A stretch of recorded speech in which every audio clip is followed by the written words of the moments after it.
vinegar, baking soda, mixing tray. First, take an egg and separate the white from the yolk. Second, add baking soda to the egg white and stir with a spoon. Pour vinegar into another bowl and put coloring and mix.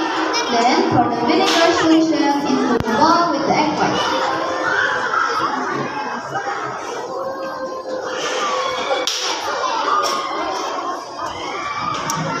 Now it's time to experiment.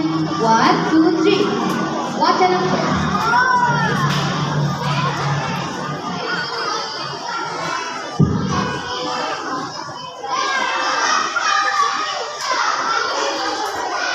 Well, we did some experience. Exactly.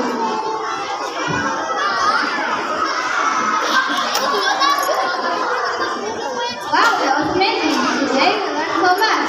How to separate egg white from the yolk, how cold forms from the protein in egg white, and the exciting reaction between vinegar and acid and baking soda a base. This wasn't just playing, this was learning too. So